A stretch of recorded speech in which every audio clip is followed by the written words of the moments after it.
Panama جو تھا وہ ایک عالمی سکینڈل تھا جس میں دنیا کے بڑے بڑے لوگ، بڑے بڑے سیاستدان، بڑے بڑے ایکٹرس اور جو ایکٹرس تھے وہ اور بڑی بڑی شخصیات جو تھی وہ شامل تھی، جس کے بعد پوری دنیا کے اندر لوگوں کو سزائیں ہوئیں، لوگ نااہل ہوئے۔ اور دوسری یہ کہ جو یہ تھا توشہ خانہ، اس میں صرف سپیکر کی جانب سے جو ہے وہ ایک reference election commission of Pakistan کو بھجوایا گیا تھا، اور یہ ریفرنس بھجوایا گیا تھا جو پہلے بائی الیکشنز ہوئے تھے پنجاب کے، جس میں پاکستان تحریک انصاف نے کلین سویپ کیا تھا اس کے بعد۔ اور ہم نے دیکھا کہ دنوں کے اندر ہی 21 اکتوبر 2022 کو الیکشن کمیشن آف پاکستان نے عمران خان کو نااہل کر کے فوجداری مقدمے کی طرف یہ معاملہ چلا دیا تھا، اور اس کے بعد ایڈیشنل سیشن جج ہمایوں دلاور نے جو ہے وہ ایک ٹرائل کیا اور فیصلہ سنا دیا، جس میں عمران خان صاحب کو جو ہے وہ نااہل کیا گیا اور 3 سال کی جو ہے وہ قید بامشقت بھی سنائی گئی۔ دوسرا ڈیفرنس اس کے اندر جو ہے وہ کیا ہے؟ دوسرا ڈیفرنس یہ ہے کہ پاناما کے اندر جو ہے وہ سپریم کورٹ کا 5 رکنی بینچ جو تھا وہ اس کیس کی سماعت کر رہا تھا، اور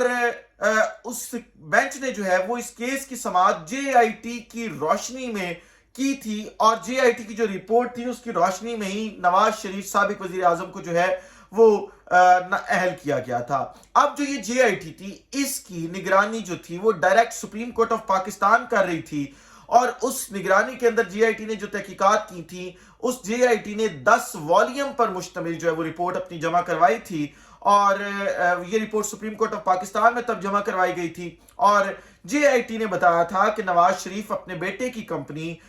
جو کہ کیپٹل ایف زی کے نام سے ہے، اس سے ماہانہ 10,000 درہم تنخواہ لیتے ہیں اور وہاں پہ وہ ملازم ہیں۔ اور اس کے بعد جو نواز شریف ہیں انہوں نے یہ تنخواہ اپنے اثاثوں کے اندر ڈکلیئر نہیں کی، جس کے بعد جو اس وقت کے وکیل صفائی خواجہ حارث تھے انہوں نے عدالت کے اندر یہ بات تسلیم بھی کی، اور انہوں نے کہا کہ نواز شریف کے پاس جو یہ عہدہ ہے وہ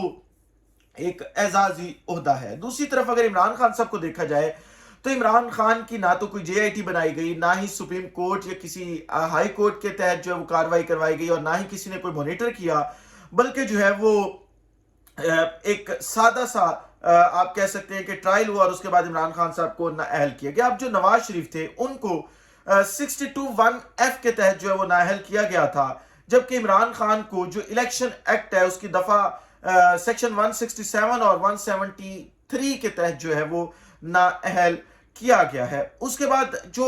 ایک اگلا ڈیفرنس میں نے نکالا ہے اس کیس کے اندر وہ یہ ہے کہ پاناما میں نواز شریف کو فیئر ٹرائل کا پورا حق دیا گیا تھا۔ یہ میں پہلے بھی بتا چکا ہوں، آگے بھی جا کے یہ پورا بریف کروں گا کہ کس طرح سے پورا حق دیا گیا تھا۔ لیکن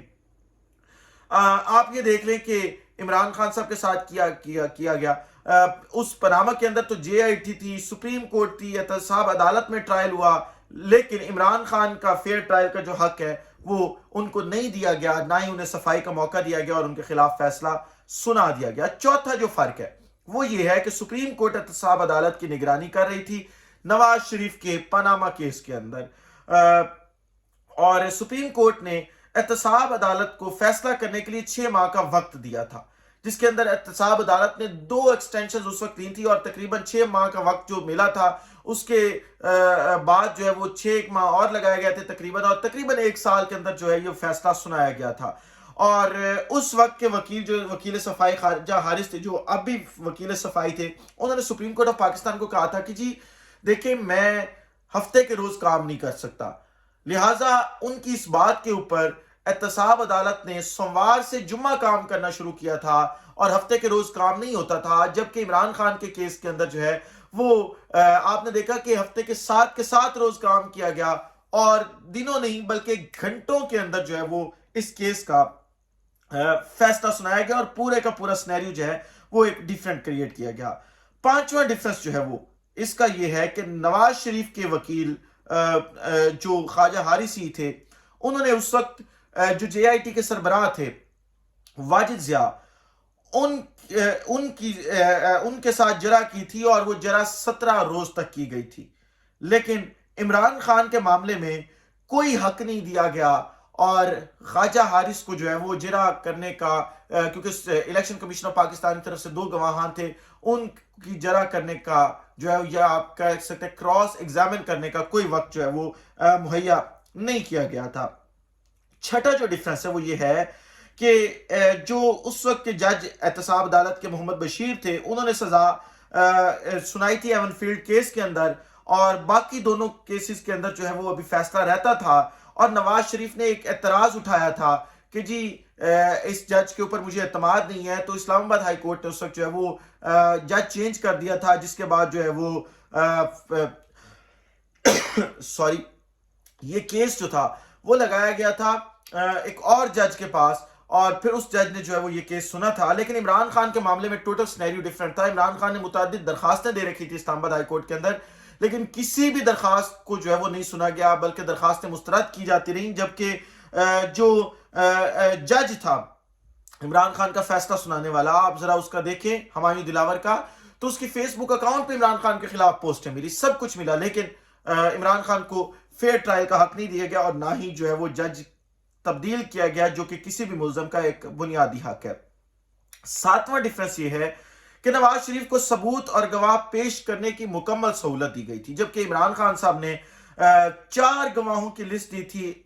جو ایڈیشنل سیشن جج ہمایوں دلاور تھے ان کو، اور یہ کہا تھا کہ آپ ان کو عدالت بلائیں، لیکن ان کو عدالت بلانے کے بجائے جو ہے وہ ایڈیشنل سیشن جج ہمایوں دلاور نے آپ کہہ سکتے ہیں کہ وہ درخواست مسترد کر دی، اور گواہوں کو جو ہے وہ پیش نہیں کیا گیا وہاں پہ۔ 8واں فرق جو میں نے نکالا ہے وہ یہ ہے کہ الیکشن کمیشن نے ٹائم فریم کے بعد آپ یہ کہہ سکتے ہیں کہ نواز شریف کا جتنے بھی فیصلے ہوئے تھے یا جو بھی کیس چلا تھا وہ ٹائم فریم کے اندر چلا تھا، لیکن الیکشن کمیشن آف پاکستان نے جو ہے وہ یہ اپنے ٹائم فریم سے باہر جا کر فیصلہ لیا۔ وہ کس طرح سے کہ جب کوئی گوشوارے اپنے جمع کرواتا ہے، فارم بی جمع کرواتا ہے، تو اس کے گوشوارے جمع کروانے کے 120 دن تک جو ہے وہ آپ کہہ سکتے ہیں کہ الیکشن کمیشن آف پاکستان کوئی ٹرائل کر سکتا ہے یا کوئی کاروائی کر سکتا ہے، لیکن الیکشن کمیشن آف پاکستان نے جو ہے وہ یہ 120 روز گزرنے کے بعد کاروائی کی گئی، جس کے اوپر آواز بھی اسلام آباد ہائی کورٹ کے اندر اٹھائی گئی، لیکن کیونکہ پورے کا پورا سسٹم بکا ہوا تھا، لہٰذا جو ہے وہ کوئی بات نہیں سنی گئی، اور 120 دن گزرنے کے باوجود جو ہے وہ کاروائی کی گئی۔ 9واں فرق جو تھا وہ یہ تھا کہ نواز شریف خاندان جو تھا وہ آخری دن تک یہ نہیں مان رہا تھا جب تک جی آئی ٹی کی رپورٹ نہیں آئی، کیون فیلڈ اپارٹمنٹ ان کے، آپ ان کے بیانات اٹھا کے دے سکتے ہیں، لیکن دوسری طرف عمران خان صاحب جو ہیں، عمران خان صاحب نے ایف بی آر کے اندر اپنے یہ اثاثے ڈکلیئر کیے تھے،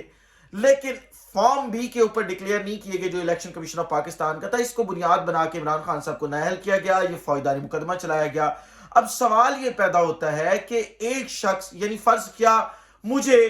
جو آپ ہیں، آپ نے مجھے کوئی ایک فون یا کوئی گھڑی گفٹ کی، میں نے وہ گھڑی اپنے پاس 2 دن رکھی، یعنی وہ چیز میری ملکیت تھی، ان 2 دنوں میں 2 دن بعد وہ چیز میں نے بیچ دی، اب وہ چیز میری ملکیت نہیں رہی۔ اب ایک چیز میری ملکیت ہی نہیں ہے تو میں فارم بی کے اندر کون سی چیز شو کرواؤں کہ یہ میری ملکیت ہے؟ میں نہیں کروا سکتا۔ لہٰذا یہ چیزیں وہ تھیں کہ جو ڈیفرنسز پیدا کرتی ہیں کہ عمران خان صاحب کے کیس کے اندر اور توشہ خانہ کیس کے اندر۔ اب دیکھنا یہ ہوگا کہ جتنے سوالات ہم نے اس ویڈیو کے اندر اٹھائے ہیں، جتنی انلیگیلٹیز ہم نے اس ویڈیو کے اندر اٹھائی ہیں، کیا ان کا فیصلہ ہوتا ہے؟ کیا عدالت عظمیٰ یا عدالت عالیہ جو ہے وہ ان کے اوپر کوئی ایکشن لیتی ہے یا نہیں لیتی؟ انتظار رہے گا عدالت عظمیٰ اور عدالت عالیہ کا۔ اپنی رائے کمنٹ سیکشن میں دینا مت بھولیے گا۔ اس ولاگ سے اجازت دیجیے، اپنا خیال رکھیں، اپنے کے لوگوں کا خیال رکھیں، وطن عزیز پاکستان کا خیال رکھیں۔ اس وطن عزیز پاکستان کو اور آپ تمام لوگوں کا اللہ حامی و ناصر ہو۔ پاکستان زندہ باد۔